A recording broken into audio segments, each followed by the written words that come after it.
નમસ્તે ભારત, વનેરા બાંબુમાં આપનું સ્વાગત છે. હું ચિરાગ કિસાન અને આજે ફરીવાર એકવાર ફાર્મની વિઝિટે મિત્ર આવેલા અને એમનો પરિચય લઈએ અને એ શું કરવા માગે છે બાંબુને રિલેટેડ, મને કેવી રીતે કયા નજરિયાથી બાંબુને જોવે છે તે પણ જાણીએ.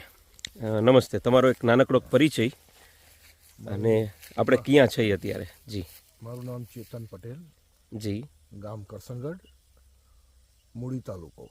બરાબર. હવે વાંસ માટે અમે તો એ વિચાર્યું હતું કે વાંસનું તો ઘણું સાંભળ્યું મૂક્યું, તમારા ઘણા બધા વિડીયો જોયા અમે. જી. અને ત્યાર પછી અમે નક્કી કર્યું કે વાંસ ખરેખર તો જો રોપવા છે તો એક વખત એને અમે જે અમારી બોર્ડર છે, જી, ખેતરની બોર્ડર છે, યસ, ફેન્સિંગની બાજુમાં અમે રોપવા માંગીએ છીએ. અને એ રોપ્યાનું એટલે પછી એના માટે જો એ સક્સેસ થઈ જઈએ તો અમારે માટે એ છે કે એન્વાયરમેન્ટને લગતું જી, એક કામ થાય, તથા જે એની વાતાવરણની અસર થાય છે, જે ગરમી છે કે વાવાઝોડું છે કે જે ગરમી, અતિશય ગરમીની જો પવન જે આવે છે, હા, એને રોકવામાં સક્ષમ થાય તો ખેતરની અંદરનો પાક બચી શકે અમારો. બરાબર છે. એ એક અમારી ગણતરી છે. જી.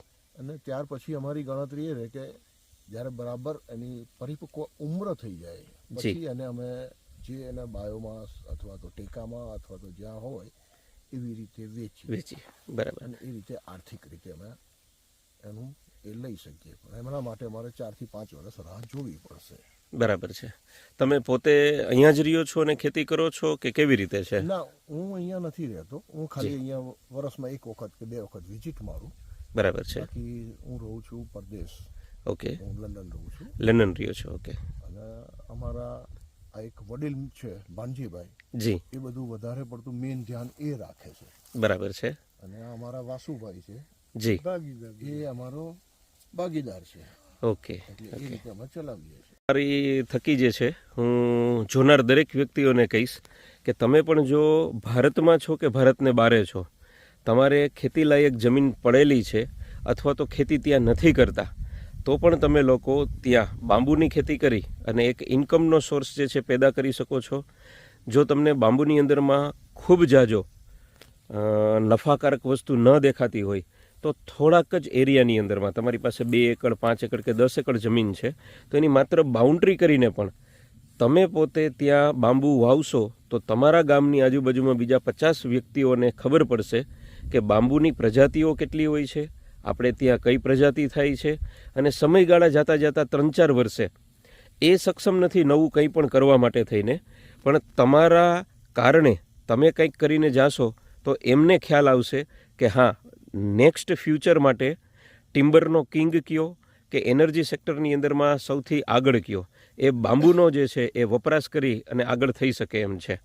ભારત માટે બાંબુ એ થોડું નવું છે, પણ તેમ છતાં આપણે બધાએ સાથે મળીને આ રીતે બાંબુને થોડું આગળ વધારવાનું અને એ આવનારા જે નવી પેઢી છે એના માટે એનર્જી સેક્ટરનું સૌથી મહત્ત્વનું ને મોટું કામ કરીને જશે.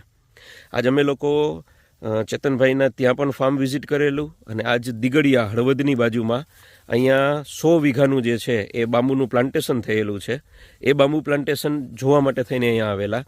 તો આ રીતે તમે પણ તમારી આજુબાજુમાં ક્યાં ક્યાં પ્લાન્ટેશન થયેલા છે અથવા તમારે જોવું છે તો એકવાર તમે જે છે અમારો સંપર્ક કરી અને તમારા નિયરેસ્ટ પ્લેસની અંદરમાં બાંબુના ખેતરમાં પણ વિઝિટ કરીને જોઈ શકો છો.